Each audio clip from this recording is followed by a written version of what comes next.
स्वागत है अपने संध्या काल को स्वर्णिम काल बनाए के सभी दर्शकों का मैं इसका लेखक लक्ष्मण दास अग्रवाल हृदय से स्वागत करता हूं।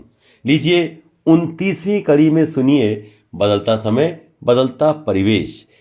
मित्रों, हर युग में यही महसूस किया जाता है कि पहला का युग बहुत अच्छा था और आज का, लेकिन सच्चाई ये नहीं है।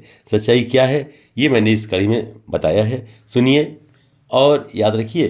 अब ये प्रसारण रोज शाम को 6:30 बजे हो रहा है, तो प्रतिक्रिया दीजिएगा। धन्यवाद।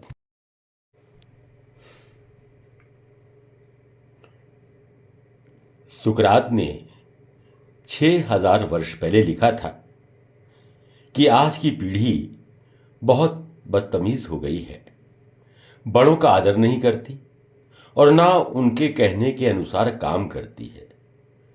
आज का समय बहुत ही खराब आ गया है। हम भी रोज सुनते हैं कि घोर कलयुग आ गया है। आज के बच्चे मनमानी करते हैं और वृद्धों का अपमान भी। अक्सर लोग कहते हैं, अरे साहब पहले बहुत अच्छा था, आजकल क्या हो रहा है। लोग सतयुग, द्वापर युग, त्रेता युग की याद करते हुए दुहाई देते हैं कि तब हमारे देश की स्थिति क्या थी, लोग कैसे थे, वातावरण कैसा था, और अब तो भाई कलयुग आ गया है, जो ना हो जाए वो थोड़ा। इसी प्रकार कुछ लोग गांव की सभ्यता के बड़े बड़े गीत गाते हैं कि गांव में क्या अपनापन था, क्या भाईचारा था, सब एक दूसरे के काम आते थे और शहर में तो कोई किसी को पहचानता भी नहीं।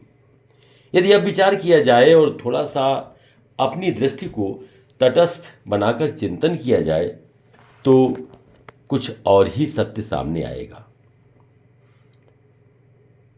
क्या सतयुग, त्रेता और द्वापर युग सचमुच आदर्श थे? अब आप युगों की ही बात कर लीजिए। सतयुग जिसकी दुहाई देते हुए लोगों की जुबान नहीं थकती है, क्या सचमुच तब हर प्रकार का सुख था और हमारा देश स्वर्ग जैसा था? यदि ऐसा था तो हरिश्चंद्र जैसे सम्राट को क्यों मरघट में जाकर चांडाल की नौकरी करनी पड़ी और अपनी पत्नी तक से टैक्स के रूप में आधी साड़ी उन्होंने वसूल की? क्या यह अन्याय की पराकाष्ठा नहीं है? और जब एक राजा के साथ सामाजिक दबाव या मान्यताओं का दबाव यह व्यवहार कर सकता है तो भला प्रजा के साथ क्या बीतती होगी, इसकी केवल कल्पना ही की जा सकती है। अब त्रेता युग को ही ले लीजिए। आज राम राज्य की बड़ी ही दुंदुभी बजाई जाती है। देश में राम राज लाना है, ऐसा कहते लोग नहीं थकते। लेकिन तब, अर्थात राम राज्य में, क्या षड्यंत्र नहीं होते थे? राजनीतिक उथल पुथल नहीं होती थी, सत्ताएं बदली नहीं जाती थीं। और इधर सोचिए विभीषण, जिसको सौतेला भाई होते हुए भी रावण ने महत्वपूर्ण पद सौंपा था, उसे यह भी छूट दी थी कि वह अपनी आस्था के अनुसार विष्णु की पूजा अर्चना कर सके। किंतु बदले में उसने क्या दिया? रावण और लंका को ही नष्ट करवा दिया।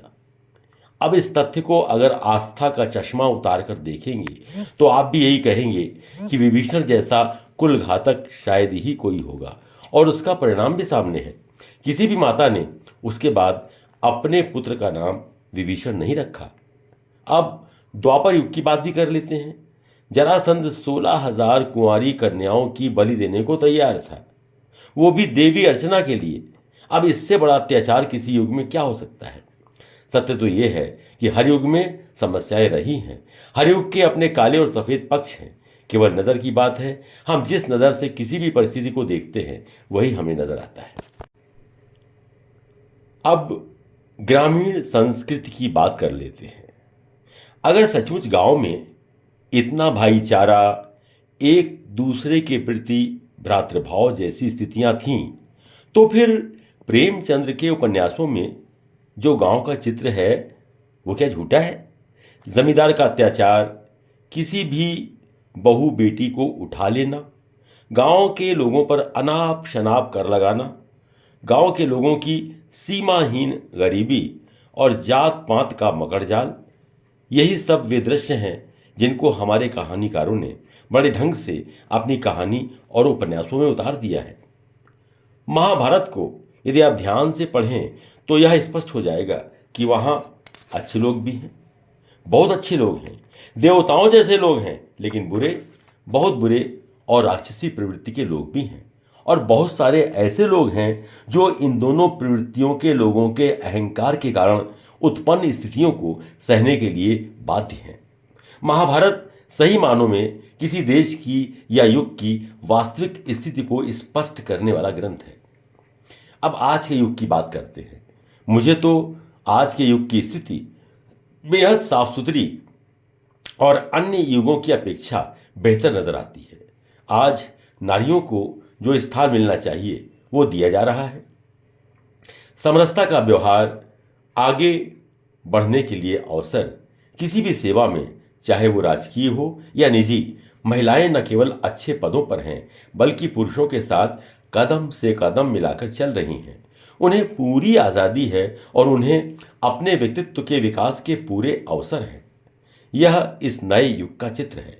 यह भावचित्र है जो सतयुग, द्वापर, त्रेता युग की तुलना में बहुत बेहतर है। महिलाएं भौतिक स्तर पर, बौद्धिक स्तर पर अपनी क्षमताएं सिद्ध कर रही हैं।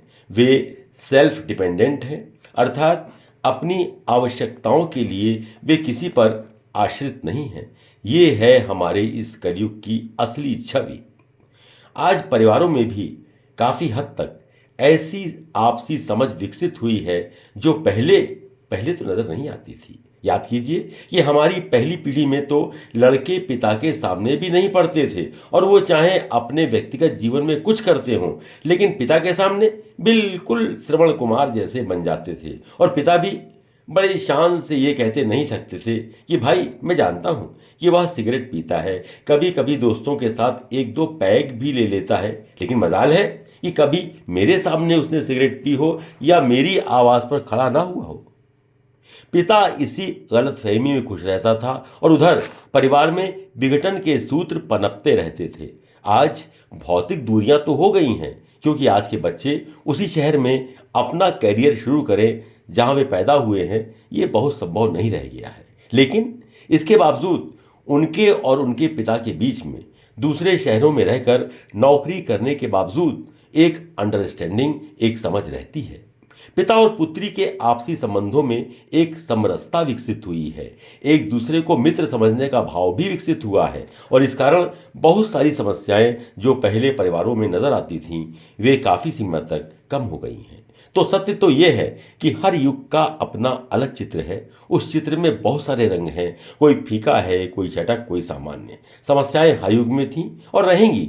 हमें तो युग के साथ चलना पड़ेगा। विज्ञान जो सुविधाएं हमारे लिए विकसित कर रहा है, उनका सकारात्मक लाभ अगर हमने लिया तो निश्चित रूप से विकास होगा ही होगा।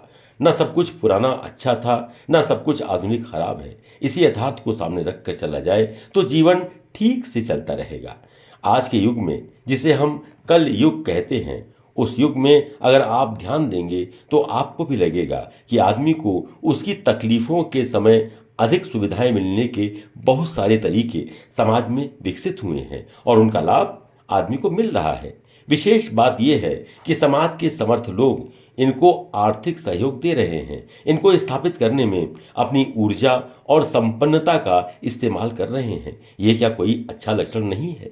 अपरिचित व्यक्तियों के पार्थिव शरीर के दाह संस्कार के लिए क्षेत्र बजादा कमेटी के रूप में एक संस्था निस्वार्थ भाव से काम कर रही है। क्या यह प्रशंसनीय नहीं है? आगरा में ही हेल्प आगरा जैसी संस्थाएं उभर कर आई हैं जो सेवा के क्षेत्र में नए आयाम स्थापित कर रही हैं, बड़े बड़े ऑपरेशन मुफ्त करवा रही हैं और ऐसी संस्थाएं अब प्रत्येक नगर में स्थापित हो रही हैं। क्या यह समाज का अपने दायित्व को समझने का एक अनुकरणीय प्रयास नहीं है? विकलांगों की सेवा और सहायता के लिए अनेक विकलांग केंद्र स्थापित हो चुके हैं, जिसके कारण न केवल उन्हें आर्थिक और चिकित्सा संबंधी सहायता मिल रही है, बल्कि जो लोग पैरों से अशक्त हैं उन्हें बैटरी साइकिल जैसी सुविधा भी उपलब्ध कराई जा रही है, और वो भी नितांत निस्वार्थ भाव से। हमारे इस कलयुग का ये नया समाज है, नई सोच है, जिसमें अपने साथ साथ दूसरों की सेवा और सहायता का भाव स्पेशल ऑफर इस किताब की मार्केट प्राइस 500 रुपये है, जिस पे आपको मिल रहा है 40% डिस्काउंट, यानी कि मात्र 300 रुपये में with free delivery at your door step. Book लेने के लिए इस QR कोड पर या स्क्रीन पे दिखाई गई UPI ID पर 300 रुपये का पेमेंट करें और उसका स्क्रीनशॉट अपने एड्रेस के साथ हमें WhatsApp नंबर पर भेज दें, and you will receive your book with in 4 to 5 working days. Thank you for your support. Please like, share and subscribe this channel.